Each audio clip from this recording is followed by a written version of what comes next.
ಎಲ್ಲರಿಗೂ ನಮಸ್ಕಾರ. ದಸರಾ ವಿಶೇಷ ಕಾರ್ಯಕ್ರಮಕ್ಕೆ ನಿಮಗೆಲ್ಲ ಸ್ವಾಗತ. ಇಂದು 4ನೆಯ ದಿನ.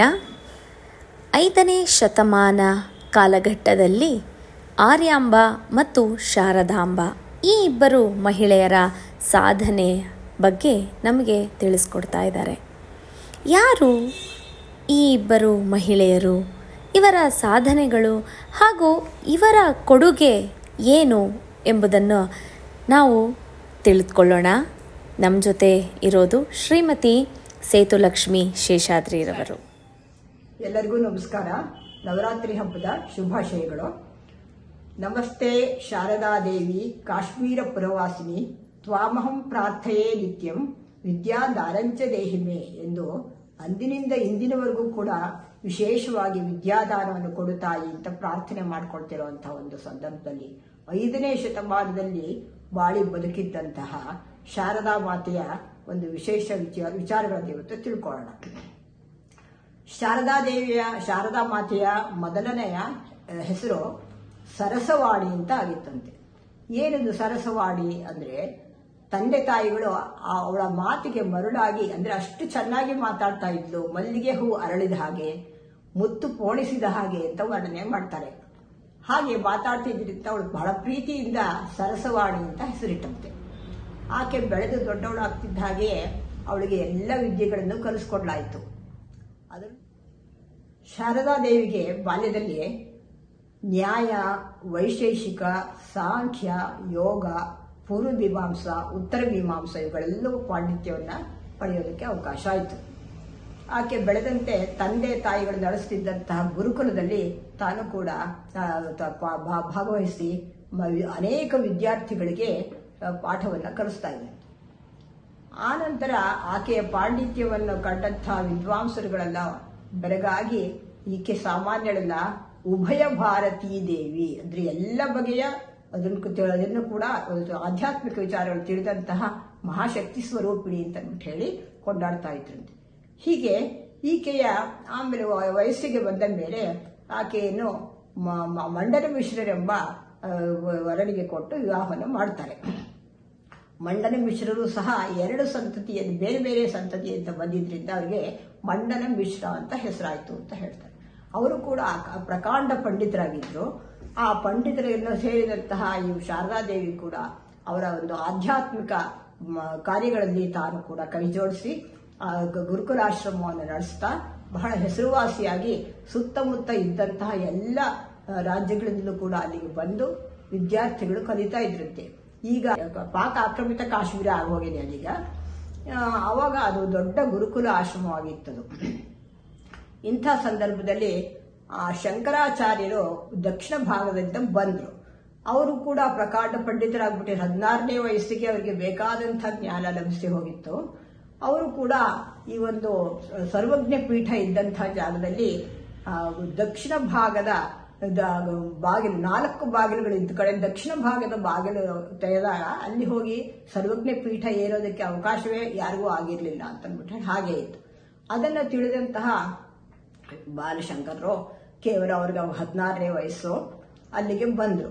ಬಂದಾಗ ಮಂಡನ ಮಿಶ್ರರು ಪ್ರಕಾಂಡ ಪಂಡಿತರು ಅಂತ ಗೊತ್ತಿತ್ತು. ಅವ್ರಿಗೆ ಸ್ವಲ್ಪ ಅಹಂ ಕೂಡ ಇತ್ತು, ನನ್ನನ್ನು ಮೀರಿಸೋರು ಯಾರೂ ಇಲ್ಲ ಅಂತ. ಅವರು ಈ ಬಾಲಕನ ಜೊತೆ ಏನು ನಾನು ವಾದ ಮಾಡಬೇಕು ಅಂತಂದ್ಬಿಟ್ಟು ಹೇಳಿ ಮೊದಲಿಲ್ಲ. ಆದರೂ ಕೂಡ ಒತ್ತಾಯಪೂರ್ವಕವಾಗಿ ಅವರು ಒಪ್ಪಿಕೊಂಡ್ರು.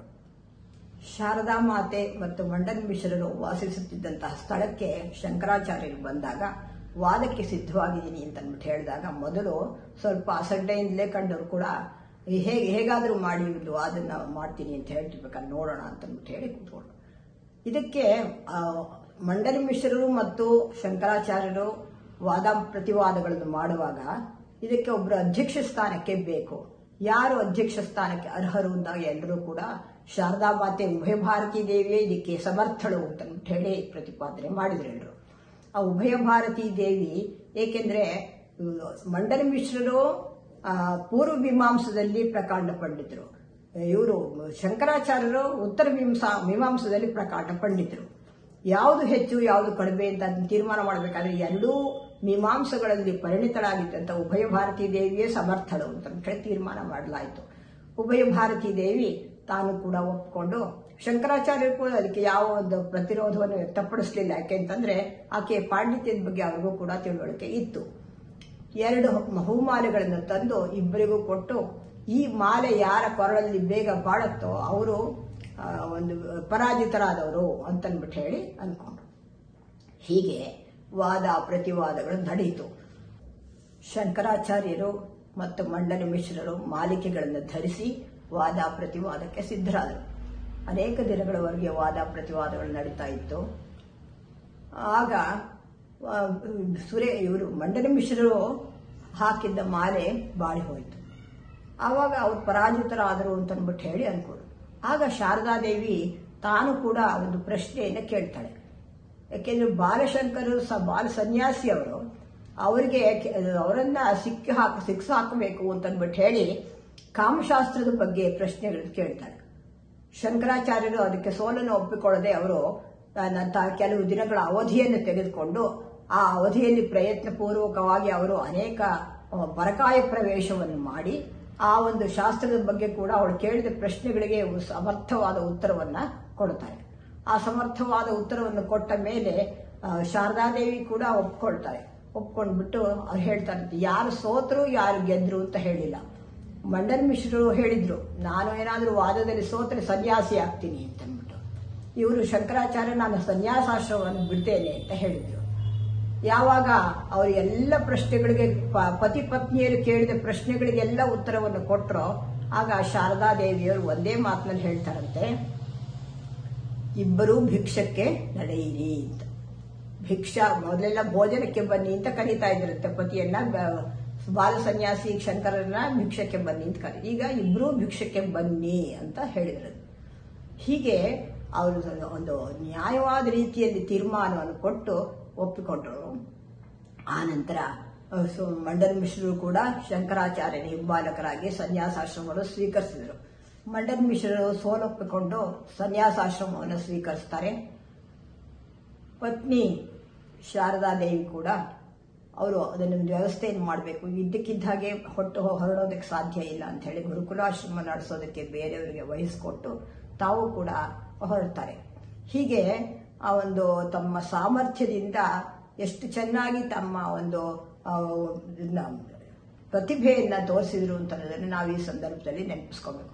ಆಕೆ ತುಂಬಾ ಸಮರ್ಥಳಾದಂತಹ ಒಬ್ಬ ಜ್ಞಾನಿಯಾದಂತಹ ಮಹಿಳೆ ಆಗಿದ್ರು. ಆಗಿನ ಕಾಲದಲ್ಲಿಯೇ ಅಂಥ ಒಂದು ವಿದ್ಯಾಭ್ಯಾಸವನ್ನ ಪಾರಂಗತತ್ವನ್ನ ವಿದ್ಯಾಭ್ಯಾಸದಲ್ಲಿ ಪಾರಂಗತಳಾಗಿರುವಂತಹ ಒಂದು ಸಂದರ್ಭದಲ್ಲಿ ನಾವು ಈಗಿನ ಕಾಲದಲ್ಲಿ ಓದೋಕೆ ಕಳಿಸಲ್ಲ ಹಾಗೆ ಹೀಗೆ ಅಂತ ಹೇಳ್ತಿರ್ತಾರೆ. ಆದರೆ 5ನೇ ಶತಮಾನದ ಕಾಲಘಟ್ಟದಲ್ಲಿ ಆಕೆಯನ್ನು ಪ್ರಕಾಂಡ ಪಂಡಿತಳಾಗಿ ಮಾಡಿದಂತಹ ತಂದೆ ತಾಯಿಗಳಿಗೆ ನಾವು ನಮನವನ್ನ ಸಲ್ಲಿಸಲೇಬೇಕು. ಹೆಣ್ಣು ಮಕ್ಕಳು ಅಂತ ಅಸಡ್ಡೆ ಮಾಡದೆ ಎಷ್ಟು ಚೆನ್ನಾಗಿ ತನ್ನ ಒಂದು ಅದರಲ್ಲಿ ಪಾಂಡಿತ್ಯವನ್ನು ಪಡೆಯೋದಕ್ಕೆ ಸಹಾಯ ಮಾಡಿದ್ರು. ಮತ್ತೆ ಪತಿಯು ಕೂಡ ಹಾಗೆ ಅದಕ್ಕೆ ಸಪೋರ್ಟ್ ಅನ್ನು ಮಾಡಿದ್ರು, ಪ್ರೋತ್ಸಾಹವನ್ನು ಕೊಟ್ಟರು.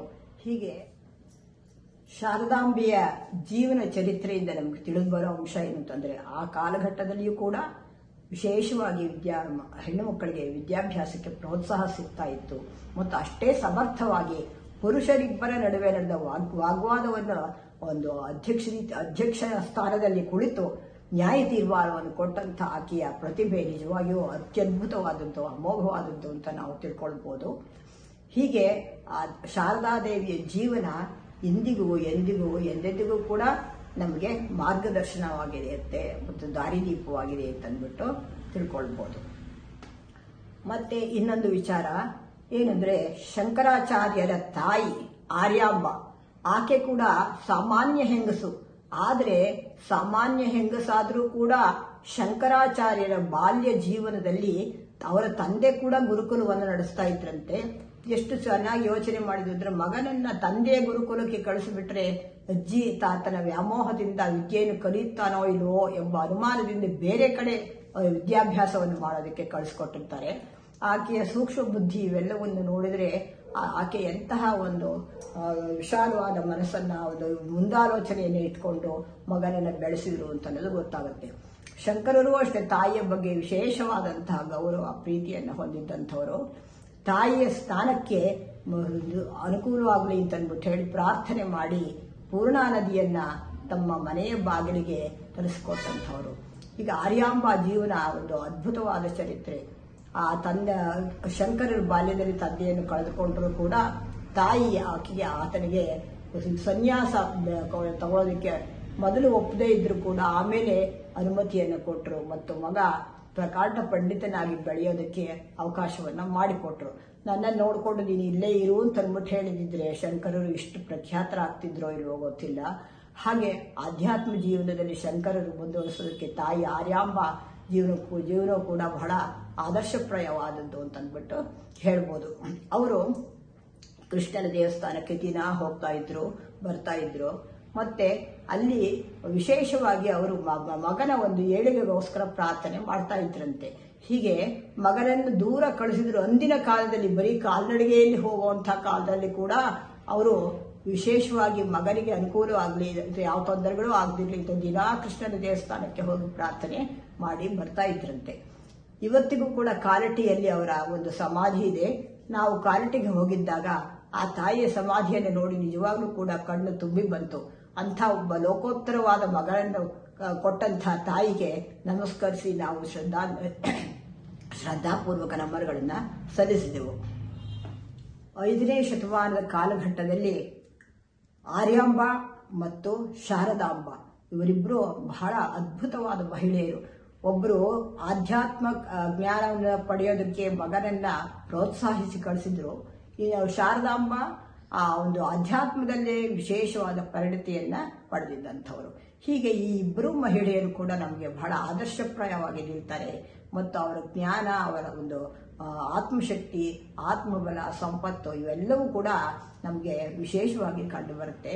ಅಂದ್ರೆ ಮನುಷ್ಯರು, ಸ್ತ್ರೀಯರು ಆಗಲಿ ಮನುಷ್ಯರಾಗಲಿ ಯಾವುದೇ ಒಂದು ವಿಚಾರವನ್ನ ನಾವು ಆಳವಾಗಿ ಅಭ್ಯಾಸ ಮಾಡಬೇಕು ಅಂದಾಗ ಮನಸ್ಸಿದ್ದರೆ ಮಾರ್ಗ ಅಂತ ಹೇಳಿದ ಹಾಗೆ ಅವರು ಆ ಒಂದು ಮನಸ್ಥಿತಿಯಲ್ಲಿ ಎಲ್ಲವನ್ನು ಕಲಿತು ಜಗತ್ತಿಗೆ ಆದರ್ಶಪ್ರಾಯರಾಗಿದ್ದಾರೆ ಅಂತಂದ್ಬಿಟ್ಟು ಹೇಳ್ಬೋದು. ನಮಸ್ಕಾರ, ಧನ್ಯವಾದ.